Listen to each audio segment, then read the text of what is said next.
Welcome, everyone. Hello, my name is Dr. Sam Hancock of the Rotary Club of Washington, D.C.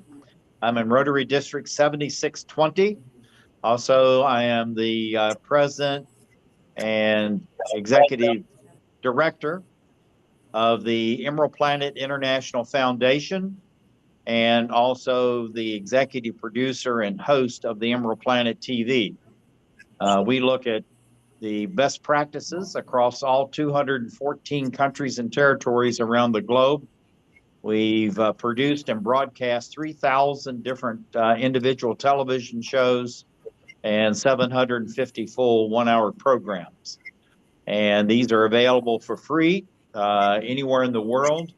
And we have a number of schools, K-12, and also colleges, universities, and technical institutions that are using these in their environmental, economic, geography, geology, you name the courses, they're using it for that. And we're being seen literally all over the globe. But I want to introduce our two key speakers and presenters today.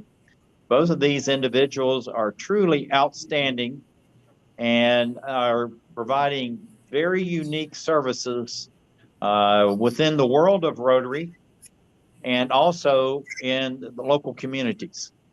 The first, I believe, is the first speaker is going to be Dr. Tom Goreau. He's the president of what's called Biorock, and it's a very special technology that I will explain just in a few minutes. And also, he is the president and founder of what's they call the Global Coral Reef Alliance.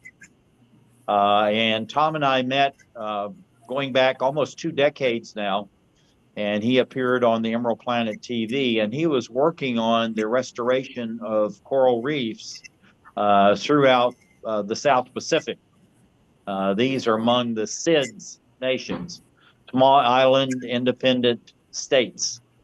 And he is the world authority as far as the restoration for both coral reefs and also mangrove forests.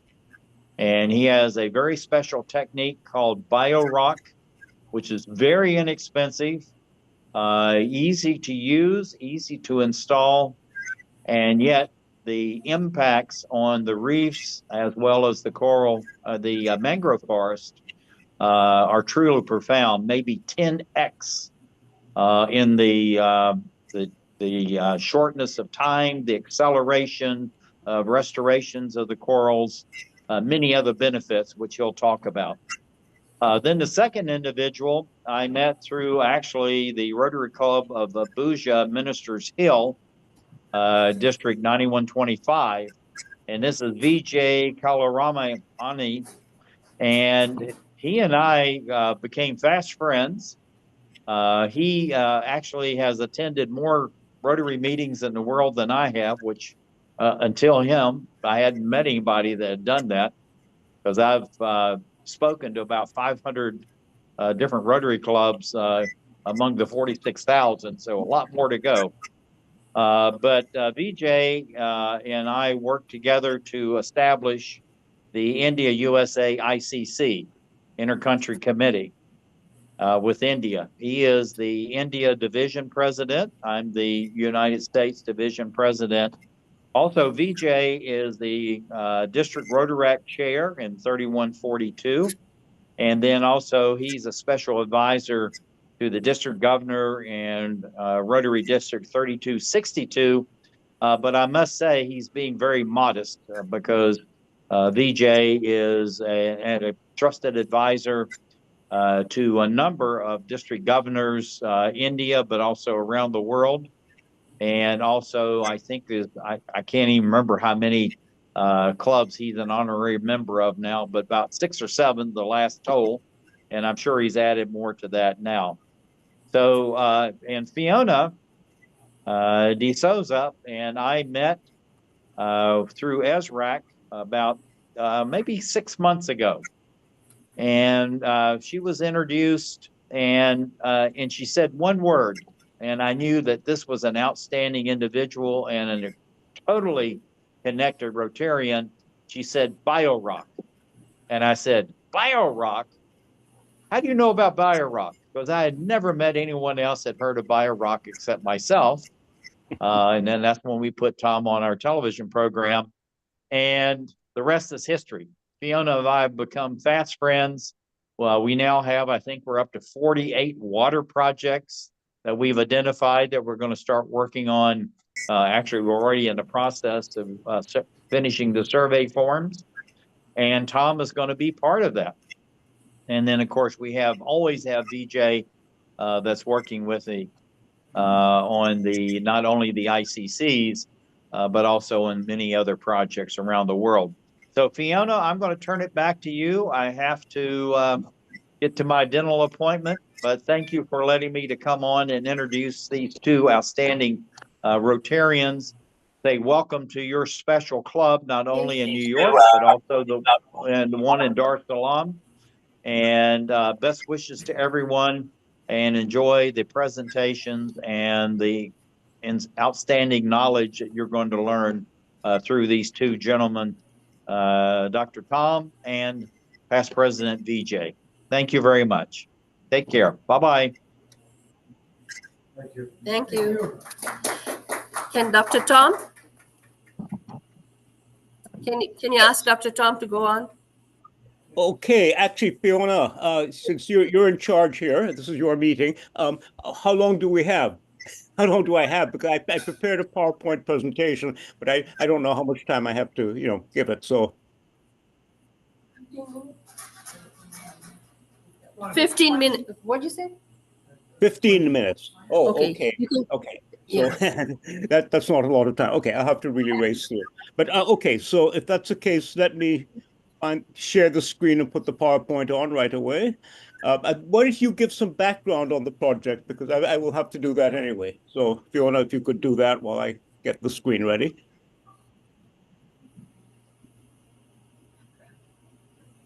Fiona, background on the project.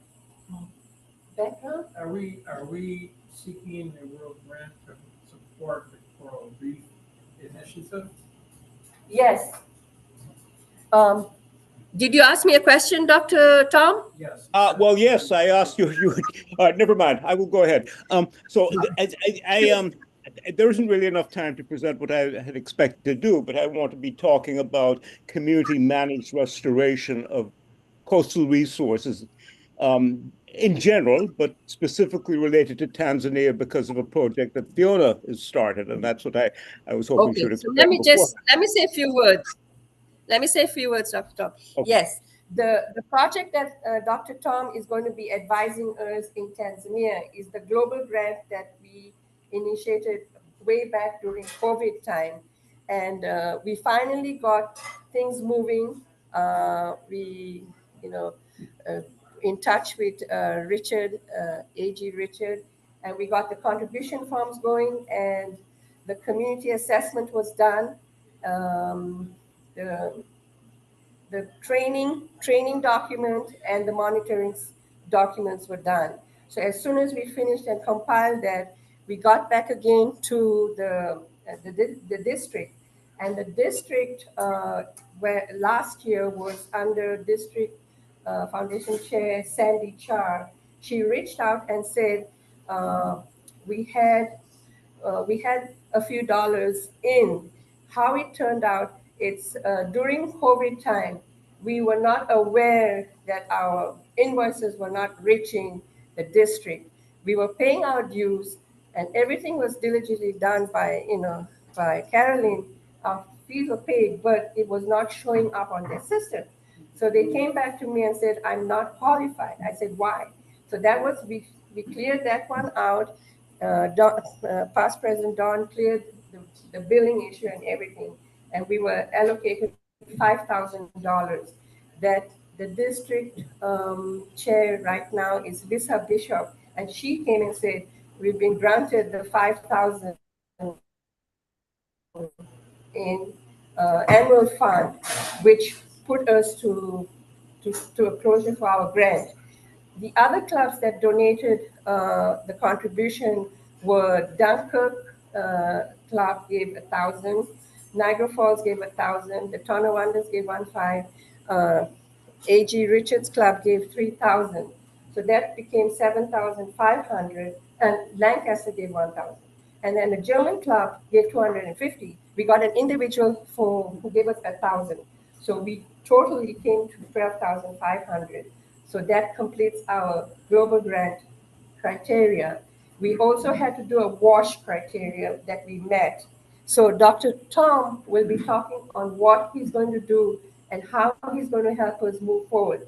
There are a lot of, our club has um, shown the climate change and net zero, and we are one of the first clubs who've interacted with University of Buffalo and University of Dar es Salaam, and making them a world-class net zero in carbon emissions.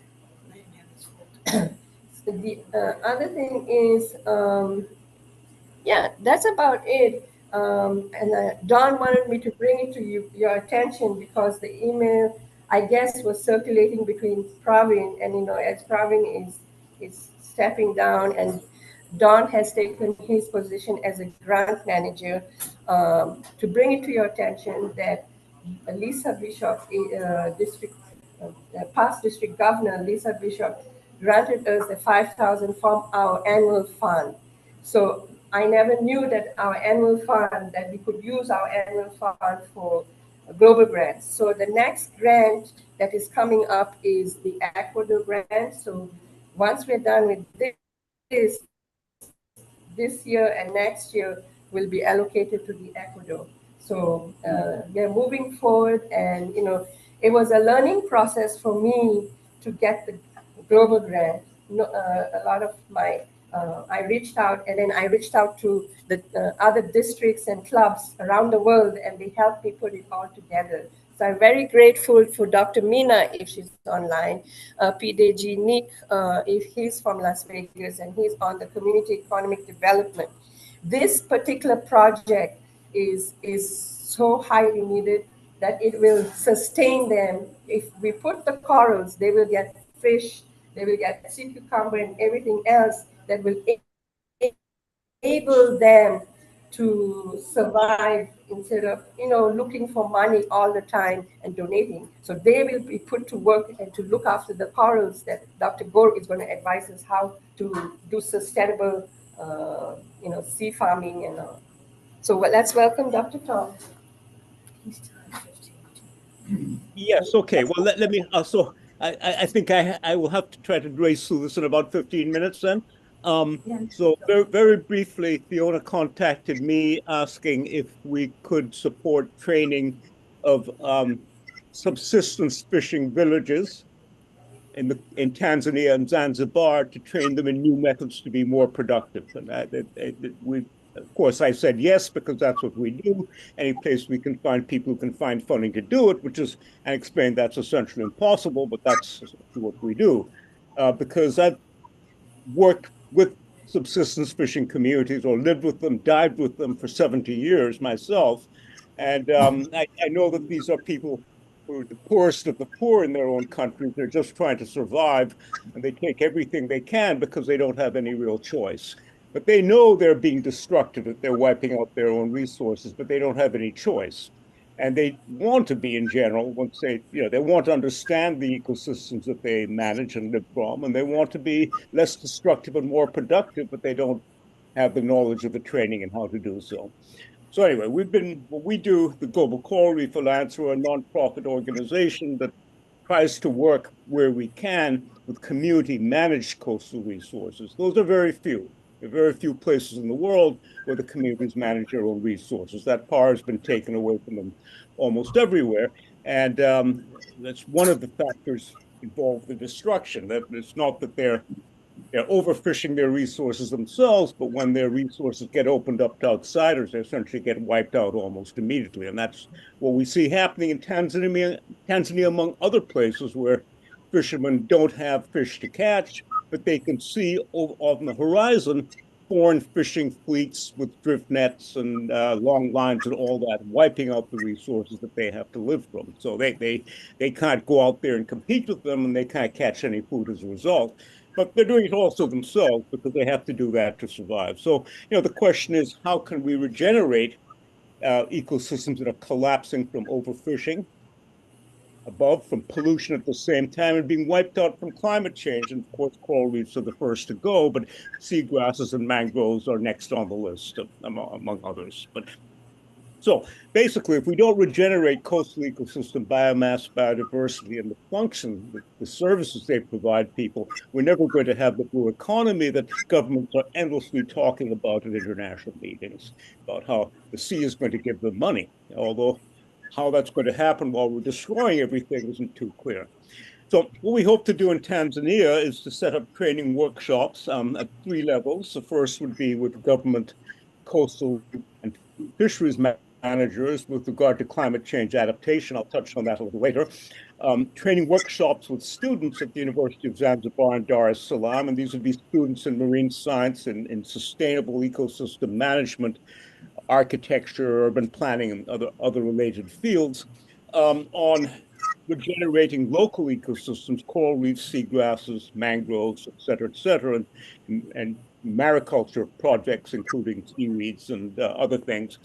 And then hands-on training with workshops with local communities that focus on growing some of the things that used to be in their waters and now have vanished that they really want to have because they look awesome.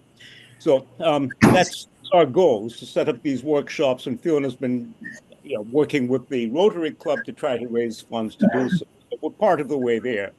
Now, again, there's not much time, so let me race through what we do. The training is in a technology we call Biorock technology. It's we can also call marine electrotherapy, and we use extremely low electrical currents that are so low you can't feel them. And they are in the beneficial range. Everyone, of course, is freaked out about high voltage and high amperage and high frequency currents with good reason. But all of life is based on electricity at a very low and safe levels. And in fact, at those levels, it's extremely healthy. It's life-giving, as a matter of fact, and all life is based on that. So we're operating in that range, and what we're doing is we're greatly increasing the settlement, the growth, the biodiversity, the health, and the resistance to extreme stress of all marine organisms we have looked at. So with trickled charges of electricity in the right range. And so that way we can keep coastal ecosystems alive where they would die, and we can use solar panels, for instance, as a source of those currents. And we can regenerate ecosystems that have died and have not recovered at all by themselves. So that's going to, I'll show you some pictures of that quickly in the next few minutes. The key point is this works in all marine ecosystems: coral reefs, grasses, salt marshes, oyster reefs, mussel reefs, mangroves. So what we also do is we regenerate the habitat, as I will show you in the pictures ahead, for fisheries, the shelter, but also the food supply, because we're actually growing all species and providing the natural food. We're not feeding these ecosystems. They generate their own food. So this creates a more productive and sustainable mariculture that can be designed for any particular species. I don't have time to get into detail, but we also grow back severely eroded beaches at record rates with this technology, and we grow reefs that match sea level rise. So that's unlike a concrete or rock wall. Okay, so let me show you some pictures here. What we do is we grow solid rock in the sea. This piece is from the Maldives. It's about 2 or 3 years of growth. We build an iron framework structure. We apply electricity to it. It does not rust, does not deteriorate. It's completely protected because of the electricity. And then we grow solid rock around it. And this rock is about 2 or 3 times harder than ordinary concrete. That's growing from the sea, from naturally dissolved minerals. That piece is from the Maldives. Now, the piece that you see, beg pardon, in the upper left there was not from the Maldives. The rest are. That piece was grown in Louisiana near the mouth of the Mississippi River in 1976 by Wolf Hilberts, who originally invented this technology, trying to produce building materials in the sea. His idea was to grow solid structural material in the ocean and then make buildings with it. Now, what he found was that this piece here is that oysters settled on it and grew to adult size in 3 months. And that's that piece you see there in the background. And this is a steel metal basket he wired up the structure. And it was filled spontaneously by oysters that settled there by themselves and grew to adult size. There was no rust on the steel when it was taken out of the water. It was bright and shiny as new, but this basket then sat outdoors in someone's garden in Vancouver for 20 years before this photograph was taken. That's when the rusting happened. So you can see right away the benefits we get for oysters, which are a very valuable product in all coastal areas of the world, and 95% or more of them are gone. They've been wiped out by overharvesting. When we grow them with electricity, and this is from a Superfund toxic waste site in New York City, the controls, the ones not getting electricity over the whole growing season, they grew only from 20 millimeters to about 25. They grew about 5 millimeters. The ones that were getting electricity grew 9 times faster in length, also in width, also in thickness. So 9 times, 9 times, 9 times greater volume. And when we ran them through the winter, the controls, 93% of them died, the ones not getting electricity, and they shrank in size because the shells were dissolving in icy water in New York City Harbor. The ones getting electricity kept growing all winter long. They never stopped, and 100% of them survived. And that's unprecedented. You can grow oysters right through the winter. So that was amazing. These are mussels on the center. We applied electrical current, and these are spontaneously settling mussels. This one got no electricity here. This got just a trickle. With that, we applied to coral reefs. This is a site in Indonesia where the reef died from high temperatures, bleaching in 1998, and 10 years later, the same site. And almost all these corals are one that spontaneously settled and grew. We didn't do anything there. What we did is we built Biorock reefs down below the dead reef on the sand in front of them. And this was a site that was barren sand with a few broken rubble, broken fragments of coral skeleton, but no live corals or fish. This is a 4-year-old structure we built. We transplanted a few pieces of broken coral onto it. Those have grown into these immense colonies. And these soft corals spontaneously settled. The fish of many kinds moved in. And we now have much higher biodiversity than we had before because the entire reef between the reefs we built and the mainland grew back by themselves because of the electrical field attracting the settlement. The beach that was behind it, which had eroded away, grew back as well. And it changed color from black sand to white sand because of all the materials coming off the reef. New sand was produced by algae, whereas before it had been volcanic sand. So it grew back the beach. We weren't expecting that. This is an example in the Maldives, the lowest country in the world, which these are reefs we grew that grew back severely eroded beaches. And this entire reef we saved from dying from bleaching. That's our reef here. That's a new beach we grew. When we began, there was nothing there. The buildings were collapsing into the sea. The reef in front had 99% coral mortality from bleaching, but our reef survived the bleaching. So the electricity gave them the strength to resist the damage. So that was the only remaining live reef in the Maldives for many years, and the only one full of fish right in front of a natural beach. All the rest had rock walls in front of them to prevent the beach from washing away. So this is what we do. It's an example in Indonesia, a structure just beginning to grow limestone. The corals grew up, the seagrass grew up, and we grew an entire beach back in months, literally, naturally, without any dredging or dumping. This is the only marine construction material that's growing. As I said, you can grow it up centimeters a year. You can keep up with sea level rise. It repairs itself. This is an area that was damaged in Bali by a boat that hit it, and a year later, the damaged area grew back. We grow seagrass. This is in the Mediterranean, and we're growing seagrass on bare rock, which is thought to be impossible. They require sediment for their roots. We grew them. We had such tremendous root growth with the electrical current that they actually attached to rock. Shrimps, crabs, fish, and everything moved in, and we created mini ecosystems literally in months in a place where seagrass couldn't grow. So I can give other examples. I don't want to. We're running out of time, so I won't show a video of seagrass we grew in the Bahamas, but we grew seagrass and corals and dense fish populations. We can grow these structures any size or shape, so we make structures that are designed for oysters, lobsters, octopus, or different species of fish that is each looking for a different sort of habitat to hide in. Here's an example in salt marsh. This is in New York City. We're using a solar panel here. Those are the oysters I showed data from were grown over here. Here we're growing salt marsh, and the salt marsh we grow with electricity grows twice as fast in height, many times denser in terms of the number of branches. It flowers earlier. The root growth is so prolific that it built up a beach that survived Hurricane Sandy. We've been doing this since 2007 at this site.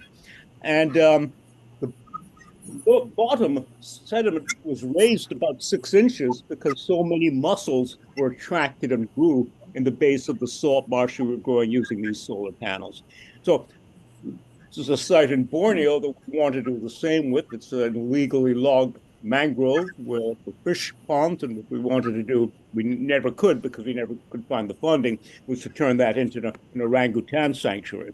And our point is, with this technology, coastal communities can regenerate their coral reefs, their seagrasses, their fisheries habitat, and their very shorelines that are washing away from sea level rise. Right now, what we do is we have perverse subsidies for the blue water fishing fleets that are out there stripping the ocean bare, with, as I said, in Tanzania and all around Africa and all around the world. They're taking everything with the fine nets and the long lines and things. And governments pay them to do that, to destroy the resource. And our view is simply that these resources should be used to invest in coastal communities to manage and regenerate their own resources for their own long-term benefit.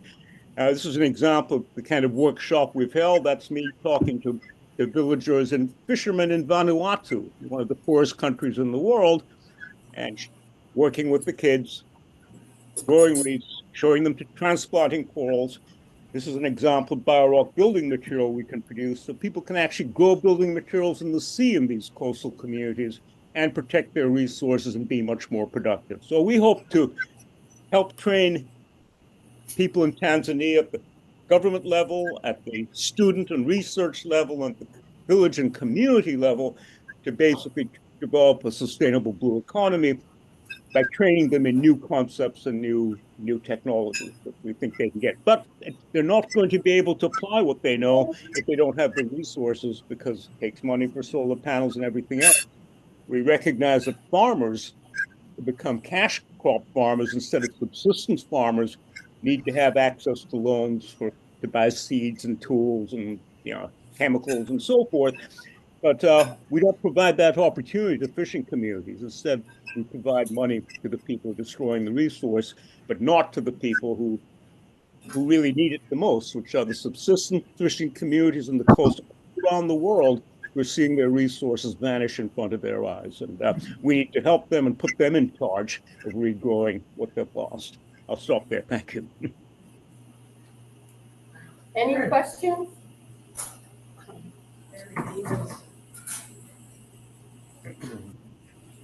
It's amazing. Do you have any questions? Is there a Rotary Club in Tanzania involved in this project also? Yes, Rotaract and the Rotary Club. Oh, thank you. Okay, thank you. Thank you, Dr. Tom. That was good. I would invite Vijay to give a few words.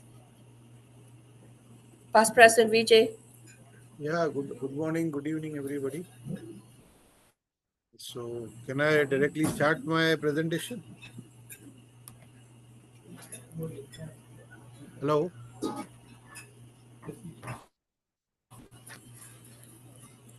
Can I directly start my presentation? Past President Vijay there? Am I audible? Karen. Oh, okay. Am I audible? Yes. Yes. Am I audible now? Hello? Yes, you're audible. Yeah, so can I start my presentation? Thanks, Tom, for a wonderful presentation on the Biorock.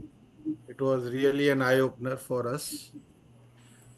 Because I also stay something around 30 kilometers from the beach. So it's really an eye-opener in Bombay. Friends, I would, Fiona, should I start my presentations? Yeah, you can start, and then can it be a little bit short just to the Rotaracts? The Rotary Rotaract relationship, I'll just start with it for 5 to 10 minutes. Then I'll move on to the TRF, which is the main topic of today. Because you wanted me to speak something about the Rotary Rotaract relationship, right? Yeah. Yeah. So I'll just move it in 5 to 7 minutes. I will speak about the Rotary Rotaract relationships, and then we'll move to TRF. Thanks, Fiona, for giving me the opportunity to present my views. I hope my screen is visible. Is my screen visible, please? Yes. Yes, yes. Thank you. So, friends, we all know that Rotaract is now very much part of Rotary International. Rotaract clubs are very much members of Rotary International. They are at par with Rotary clubs. But how it all started, we need to understand. For that, let's understand how Rotary started.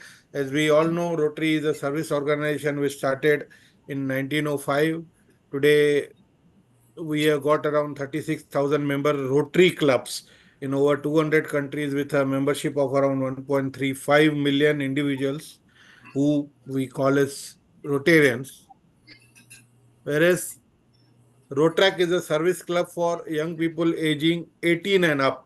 Why I'm saying 18 and up is earlier we used to have an upper age limit, but now since Rotary has moved it out from 2019-20, so 18 and upwards you can be a Rotaractor. There are around, you can say, 10,000 Rotaract clubs around the world with around 250,000 members. So totaling our total world membership of Rotary International goes to around 1.4 million. That's totaling of Rotary and Rotaractors. How it started actually. Rotaract was created by Rotary International as a combination of the words Rotary and action. The aim of the program was to stated to be develop leadership and responsible citizenships through the service of the community. What was basically intended was to develop leaders, personality development. Until now, Rotaract is supposed to focus more on personality development and leadership development. That is more important. Yes, service to the community is also a byproduct, but more aim should be raised, more uh, it should be, the intention should be to develop personalities and professional development. It was as early as in 1935 that Paul Harris had headquartered a youth organization based on Rotary principles in Australia. That that we can say is the beginning of the term the Rotaract concept in 1935 when Paul Harris met a youth organization. And then in 50s, many such youth clubs were sponsored by Rotary clubs under various names. These included Paul Harris circles in Europe and Rotars clubs created in some American universities. This was the beginning of the Rotaract movement that we are speaking. In and around 1965, these organizers experienced significant growth, in part due to the Interact program, which was created by Rotary International in 1962. Interact was accepted as a program of Rotary in 62. So many interactors having reached the age limit of 18, because Interact is a program for 12 to 18 years old people. So they were searching for new things. So no, they started clubs which were called as senior Interact clubs. Then formally in 1968, Rotaract was started as a program of Rotary International, with the first club being formed in 1968 by Charlotte North Rotary Club located in Charlotte, North Carolina. In the 1990s, Rotaractors combined their organization. Earlier, they used to be individual Rotaract clubs. In the 90s, they combined their organization into an international level with the creation of a multi-district organization in Europe, Australia, and South America. Today, they have a Rotaract international body. There are over, as I said, 10,900 Rotaract clubs in about 180 countries and geographical areas internationally with over 250,000 members. Rotaract members decide how to, they are independent clubs, they decide how to organize and run their clubs, they decide how to manage their own funds, plan and carry out activities and service projects. Rotaract club sponsors offer just guidance and support, but they are independent bodies, just like Rotary clubs, independent enough to take their own decision, arrange for their own funding, run their own projects, and do their own programs. Rotaract also helps their members with leadership skills, career development, community and international service. And definitely this all leads to the development of good friends and good fun, because they also have inter-district exchanges like the multi-district exchanges all over, which helps them make international friends. They are the real partners in service and key members of the Rotary family who have always worked hand in hand with Rotarians. Now, the major changes started to come in Rotaract. As I said, it was only a youth program of Rotary up to 2018-19. So, in COL 2016, effective from 1st July 2016, major changes were taken that Rotaractors can have dual memberships. So, Rotaractors were allowed to be members of Rotary clubs also. They can have dual memberships.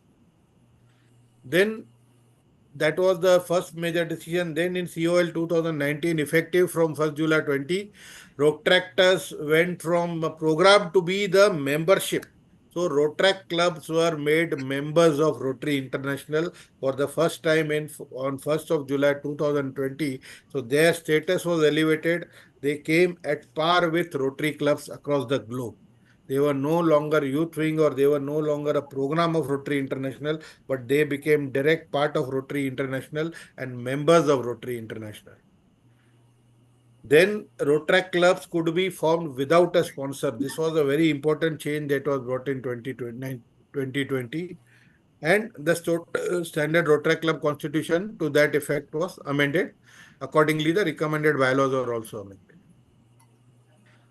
Rotary districts were encouraged to include Rotary districts were encouraged to include Rotaractors in district committees. That's what we see nowadays in many Rotary districts. Rotaractors are taken in various committees as support, as partners in service. Similarly, Rotary International also took a decision to take Rotaractors on their committees. Then Rotaractors may be involved to advise RI Board of Directors, Rotary Foundation trustees relating to Rotaract matters. This was important change that was taken by COL 19, that Rotaractors were given prominence because there are many things. Being youngsters, they were aware what are their needs, what are their requirements, and what is the support they needed.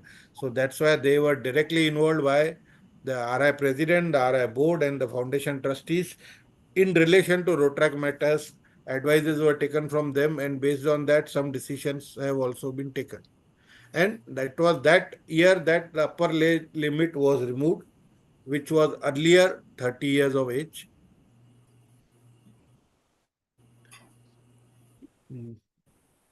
Then some decisions in 2019, which were effective from 1st of July 22. Rotaractors, because they were made at par, they were also made to pay annual dues to Rotary International as normal Rotarians pay, but the rates were different. $5 per member for university-based clubs and $8 for community-based clubs were charged per member. This is excluding of the taxes, and this was to be paid per person per member. Rotaract clubs can be either international or host sponsors of global grants, because now they were fully paid members of Rotary International. They were also allowed to participate in global grants. The only condition was that they should have been previously a part of any Rotary Club global grant. They should have associated with any Rotary Club, need not be their sponsor club, with any Rotary Club global grant project in the past. If they had done that, they were eligible to participate in global grants. So friends, this was a brief about the Rotary Rotaract relationships. Now, I would like to come to my main topic. That's the Rotary Foundation, because I am sure we are all here to listen to the Rotary Foundation Vijay, topic. just let me ask if they have questions. Yeah. Do you have any questions you want to know about Rotaract? Okay, we have one question, Vijay. Yeah, please. Program, looks like it was a PowerPoint presentation. Is it possible that you could send that to Fiona? So that we could then take a look at it. Vijay, Voice not clear. Can you please repeat? Can you share the presentation later? Yes, I'll share it with you immediately after the meeting. Immediately after the meeting, it will be shared with you. Well, do you want to continue your meeting? Yeah, no. Please put it so.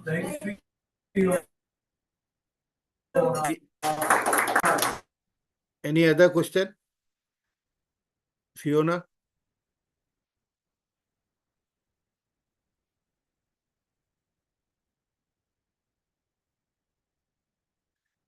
Fiona, can I proceed?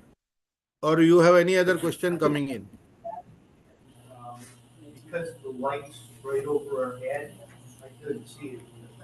So I asked him to send the video and the audio. Yeah, so we can take a look at. Richard, you had something you wanted to, another, Williams 100th anniversary? Sent this out to Everything else. Sorry, No issues. I was like, that was mine. So they had to remake another one. But I left you some where you got it. Fiona, can we proceed or is there any other question? Can I proceed to the next topic, please? I'll now move to the foundation.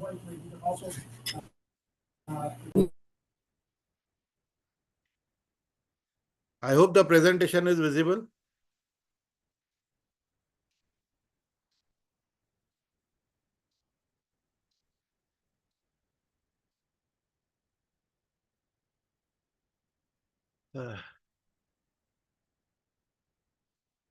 So friends, coming to the Rotary Foundation, we all know Rotary International, as I said, it was started by 4 friends coming in 1905. Rotary started with the motto, the Rotary Foundation motto is doing good to the world. Let us start with the motto. What we'll first try to understand the history of the foundation, and then in very brief, I would like to complete because I think we are already short of time. So I would not take much time. The mission statement of the Rotary Foundation is to enable Rotarians to advance world understanding, goodwill, and peace through the improvement of health, the support of education, and the elevation of poverty. So what basically the mission is to enable Rotarians in the world to advance world understanding, goodwill, and peace. Because see, we can see that peace has been of prior importance for Rotary International and the Foundation through the improvement of health, support of education, and elevation of poverty. So what it means is that if you got good health, if you support education, and if you elevate poverty, automatically you will find goodwill and peace going through in the world. So let's go to the history. The foundation was created in 1917 by the 6th President R.C. Klum, who started the foundation with an initial contribution of $26.5. And that's why we have that R.C. Klum recognition for $250,000 that we give, because he was the founder of the trust for the foundation. It was formally named as the foundation in the Minneapolis, Minnesota, USA convention in 1928. What are the sources of support? How does the foundation survive? It survives through the Polio Plus Fund, which is dedicated to the global polio eradication. I will be discussing all this in brief later. Annual fund, which is the prime source of funding for foundation grants and activities, which we normally give. Fiona, you are also discussing about the annual fund sometimes earlier. And then the endowment fund, which supports the foundation in perpetuity. So you can give some donations there, which will remain in perpetuity, and the income earned from that would be used for the foundation. This is the 22-23 statement of activities of the foundation that they have given in their annual report. The next net investment return, that is on the endowments for June 23, we can see 58,000, which is on the negative side as compared to the previous year. Then program awards were 278,000, it was more. Program operations were 21,000. Fund development 25,000, currency exchange losses, and also net change in assets. We can see that last year we had a net change in assets of $34,000, which was a negative effect. This year we have a surplus of 78,000, around $78,000. This is the end report as on 30th of June 2023, as per the annual report given by Rotary International. So let's start with the Polio Plus Fund. Friends, as we all know, polio eradication has been one of the most biggest challenge that Rotary has taken up thanks to a small club coming in from Manila way back in 1985, which thought of eradicating polio at their level, which was later on taken up by their Rotary district and then the municipal authorities and the Philippines government over there. And then it spread around the world for polio eradication. And as we all know that today it has gone very high. It was primarily supportive of the global efforts to end polio. It was instrumental in starting of the global polio eradication initiative by the World Health Assembly. The World Health Assembly by now has spent more than $10 billion on polio eradication, and Rotary is not far behind. Rotary has contributed around 2.1 billion of that amount towards polio eradication in the World Health, in the Global Polio Eradication Initiative. We were also supported by Bill and Melinda Gates Foundation. They started it with a 100 billion challenge. As we all know that they said, we will give you $100 million if Rotarians are able to match it within a particular period. Rotarians did it much faster. And then they started giving. Even today, whatever donations are given to the foundation for the Polio Plus Fund, Bill and Melinda Gates Foundation are matching it by twice the amount. So supposing you are donating $1 to Polio Plus, Bill and Melinda Gates Foundation is matching with $2. And again, our foundation is matching it on one, that is with $3. So every dollar that you donate for Polio Plus becomes $6 and goes for the Global Polio Eradication Initiative. What are the individual contributions over the period that we can see? This is all as per the report issued, annual report of the foundation. Individual contributors were 152,000. Out of that, Rotarian contributors were 144,000. So around 8,500 people were outside Rotary who have contributed for polio participation. Percentage of Rotarians, total Rotarians participating for polio is 12.4%, and total giving per Rotarian is $32.64. This is only for the Polio Plus contribution, that on an average, every Rotarian has been giving around $32.64, which is an increase of around $3 over and above the 2018-19 numbers. Then this was for the individual. What are the clubs contributing? There are total clubs in 22-23 were 36,000, but the participating clubs in this were 21,000. So 58.5% of the clubs were participating, and there are 100%, means 30 districts where 100% of the clubs are participating for polio donations, which is lower as compared to 2018-19 when we had 33 districts which were 100%, wherein the clubs were 100% participating for the Polio Plus donations. Now, since polio is, but unfortunately, we had reports that polio was being eradicated, but Pakistan, recently we got 13 more cases in Pakistan. And so Pakistan and Afghanistan remain the only two places where we need to eradicate. There were some threats in the US also, but it still controls.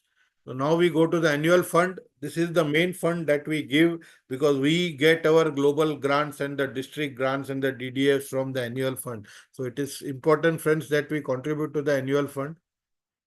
It is the primary funding source for foundation grants and activities. It supports local and international grants through the share system. Now, what is the share system is? Whatever grants we are giving now to the annual fund, in the third year, 47.5% come back.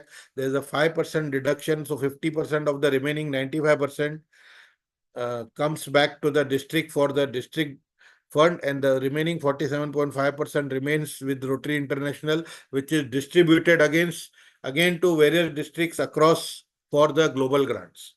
So 95% goes and 5% is kept by Rotary International Rotary Foundation for administrative costs. Contributions are credited to the individual donor and the donors club and are applied for the club and district annual goals. So if you contribute, it will be credited to your individual account irrespective of whether you are Rotarian or a non-Rotarian. And the donors club and the district will also get credit for the said amount. That is the advantage. And moreover, the district goals and the club goals can be achieved through the individual donations of the members in annual fund. Again, we'll see the contributions. Total individual contributions were by 418,000 people. Out of that, Rotarians are around 402,000 Rotarians. The 34% that is of the total Rotarians across the globe are participating and contributing to the annual fund.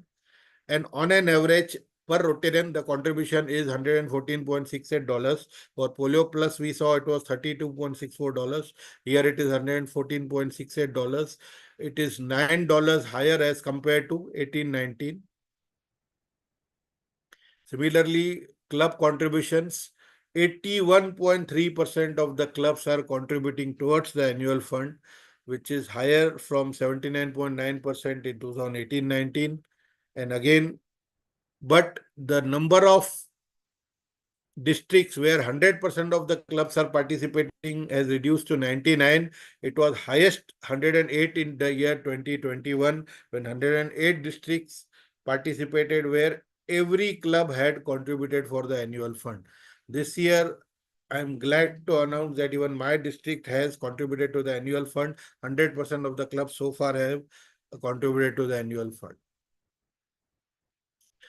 Then the endowment fund is you can create an endowment in the name of any family member in the remembrance. You can create it in the name of the club.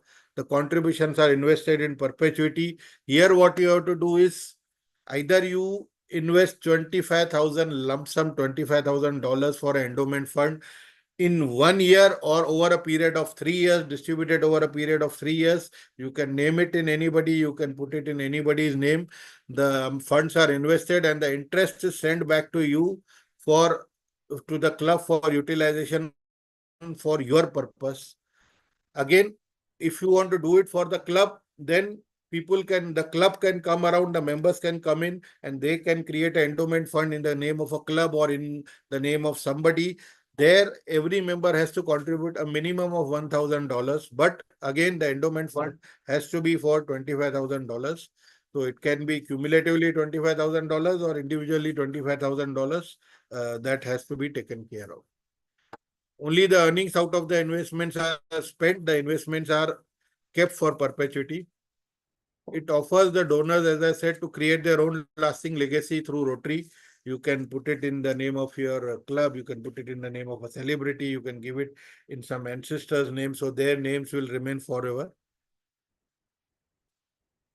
What are the mode of contribution? As I said, outright gifts of cash, investments or property. So it need not only be in cash, but you can transfer your investments, you can transfer your properties, or even you can put it in your estates. That's your will that the amount will go. It can be life income gifts that you can make the International Rotary Foundation as a nominee for your life insurances or your annuities, which are pooled income funds.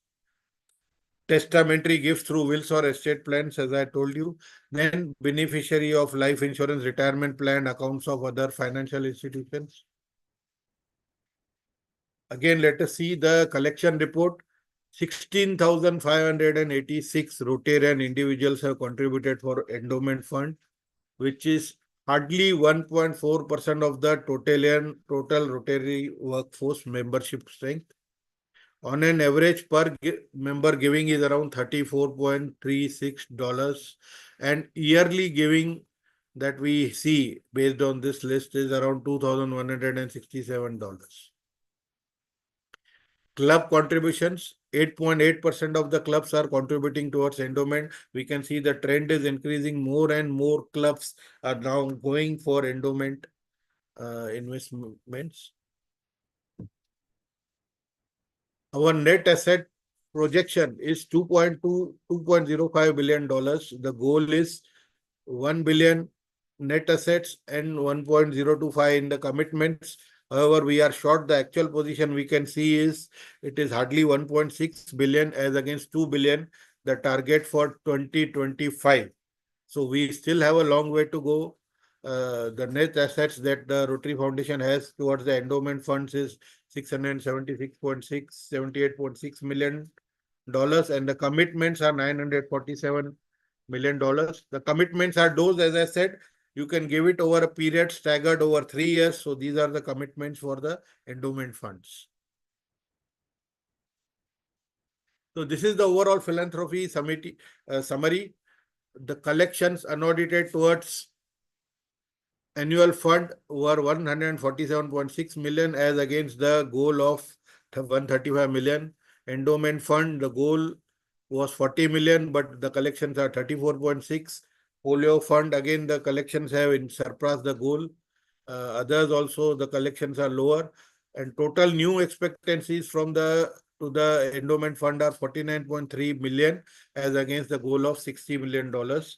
Similarly, polio transfers have also reduced from $15 million to $11.2 million.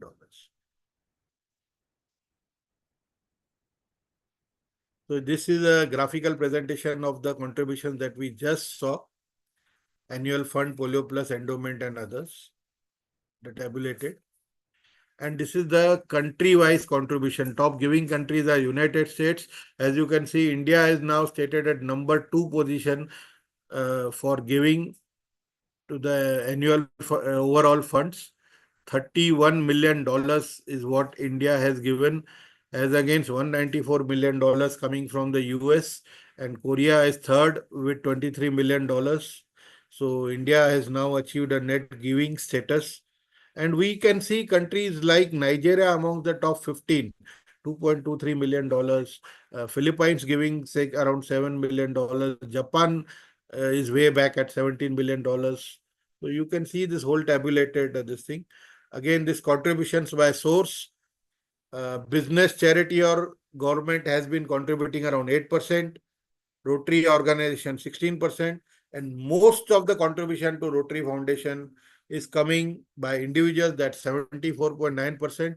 And in this business charity, we have not calculated the Bill and Melinda Gates Foundation charities, which are separately going towards the Polio Plus Fund, as we discussed earlier. This is again the bar chart giving the clarifications. So 86% of the individuals by source have been giving. Club and district foundation 2%, district is giving 8.3%, Rotary or Rotaract club 56%. So you can see this through the pie chart, this the same thing has been given. Individual participation in all funds, 39.1% of the total Rotarians have been contributing, and on an average per Rotarian giving is $217.39, which is lower than the previous year figures of 231.24. Although the percentage of Rotarians contributing is more, but the net contributions have reduced as compared to the previous year, although it is much higher as compared to 2018 and 19. Similarly, 86.2% of the clubs have been contributing. 142 districts are there where 100% of the clubs are contributing. So as far as the club statistics go, it is a positive sign that we can see over here. And this is the investment summary. Endowment fund, there's a growth, see, up to 642 million that we saw earlier, the assets were there. Annual fund and operating reserve, annual fund is 519 millions. Donor advice fund 37 million. These are just statistical numbers that I'm giving. I'll be sharing this presentation also. And where are these used? This was the collection. So where are these used? First and foremost is the Polio Plus program, as we discussed. Rotary has been a pioneer in polio eradication. It has also encouraged the governments, and other organizations have contributed around $8 billion, and Rotary has contributed around $2 billion to the issue. Then another issue usage is the 7 areas of focus where we do projects through either DDF or global grants or district grants. Then another major use is peace fellowships. Rotary has been giving around 130 fellowships during the year. 50 of the masters and 80 of the diploma. Masters is a 3-year course and diploma is a 1-year course going into the peace fellowships. There are 7 peace centers across the globe which Rotary has uh, is having, and then they sponsor the whole cost of that person education, right from admission, travel, stay, accommodation, everything. When these people are trained, they are sent to different locations for peace management. These are the Polio Plus grants by region that they have been giving depending on the need. And we can see Afghanistan, Pakistan, African region has got around 3.18 million. Maximum UNICEF headquarters 15 million. Pakistan has been getting around 11.235 million in June 23. Again, partner organizations to which the grants have been given through Rotary. Pakistan immunization 297,000, Nigeria 204,000, because Nigeria was one of the latest countries 5 years back which was declared polio free. And now, as I said, only Pakistan and Afghanistan are remaining. You can see by focus areas how are the grants utilized. 9% goes to the basic education and literacy. 44% is spent on disease prevention and treatment. Community and economic development, 12% of the grants are utilized. 15% are utilized for peace building. 8% are utilized, 6% for peace building, water and sanitation, 15%, maternal and child health, 9%, and 5% on environment. Although it's a new focus area, but still 5% of the foundation grants are spent on environment, as for the 22-23 report. These are the universities that are recognized by Rotary Peace for the fellowships that we discussed earlier. This is the statistics, fellowships awarded in 22-23. Number of home countries among the fellows, 42. Average age is 31 in the masters and 36 in the certificate program. So you can very well see Rotary is encouraging more and more youngsters to join in for these programs. Then grants by primary area, as we saw the percentage-wise list. Now you can see the grants, that funding that is being done here. And then grants by activity type, humanitarian activity is getting the maximum of $59.60 million. Humanitarian and VTT is getting around $700,000. Scholarships, 7 million. Vocational training team, $1.1 million. Top 10 recipient countries by the number of grants. India, again, it was also the number 2 giving country, but it is also one of the top 10 recipient countries. 219 project locations are running in India. And you can see even US is having 37 project locations. And by grant amount, India also again is $14.3 million that we are getting as a grant. Now, why should we give, once we have thought, why should we give? Rotary is also giving you recognitions. So what are the individual recognitions? Rotary Foundation Sustaining Member. If a member gives $100 to the foundation every year on year, he gets a Rotary Foundation Sustaining Member recognition. Then if you give $1,000, you become a Paul Harris Fellow. And if you start giving further, you become multiple Paul Harris Fellow. But this Paul Harris Fellow can also be done through points. Once you donate to the Rotary Foundation, for every dollar that you give, you are given equivalent to 1 point. So you can transfer those points to encourage people to be Paul Harris Fellows in your club. That supposing, this is especially for the Rotaractors, I would like to say, that supposing you got members who can't afford, so you tell them to pay around $300, $700, you can transfer to the points and you can make them the Paul Harris Fellow. This way you can encourage more and more people to start learning to give, start giving to the Rotary Foundation, and also they will be getting recognitions, and you will be helping people who cannot afford. Those who can afford, definitely they should be paying the full amount. Paul Harris Society recognition is a recognition that you have to sign a declaration that for 10 years minimum you would give $1,000 every year. After the 10th year, you become a Paul Harris Society sustaining member. Benefactor is a member who gives for the endowment. Either you create your own endowment, or even if you contribute that $1,000 to a endowment fund, as we discussed earlier, you become a benefactor member. Bequest Society is if you bequest your estate to the Rotary Foundation, minimum of $10,000 for the future, then you become a bequest society member. Similarly, is a legacy society.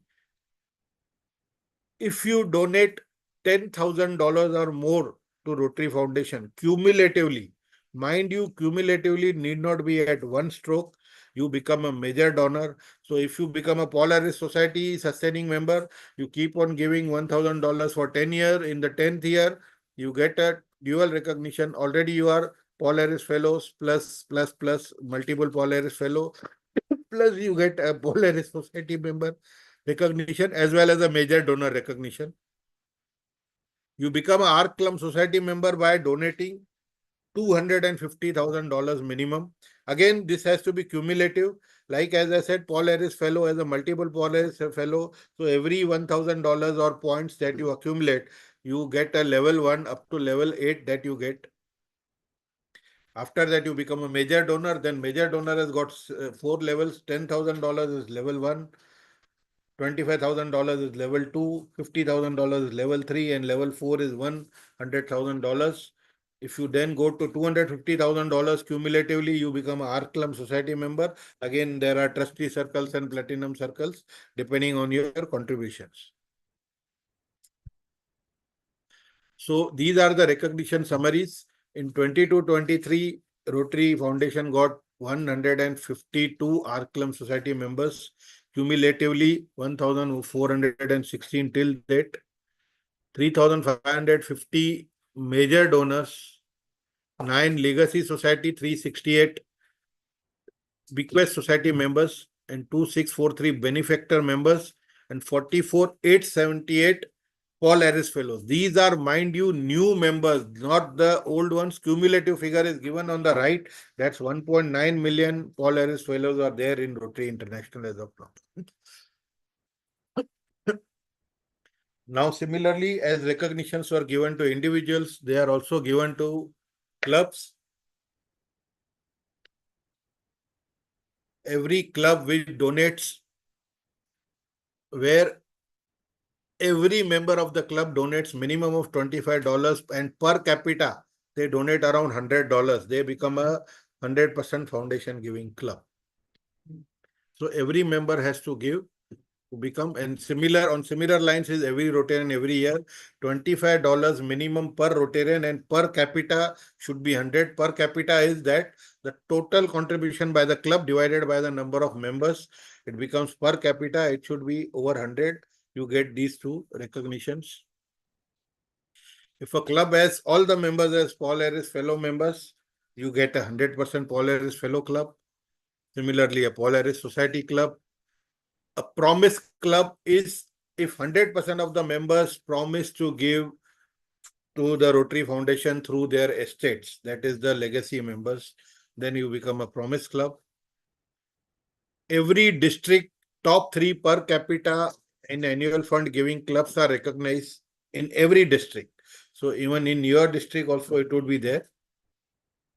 End Polio Now certificate of appreciation is given if you contribute $1,500. And then Rotaract clubs are also encouraged to give by just giving $100 annually. They get a Rotaract giving certificate. I would just give the statistics. It has started since 2019-20. More than $830,000 have been collected through Rotaract clubs. In 23-24 itself, 880 Rotaract clubs worldwide earned this certificate, contributing around $391,558 in last year. As compared to the previous year, 640 clubs won this certificate, contributing around $242,000. Unfortunately, no club from District 7090 has qualified for the Rotaract giving certificate this year. Friends, I am open for questions, and that's all from me. Thank you. Thank you for giving me the opportunity. Fioma, back to you.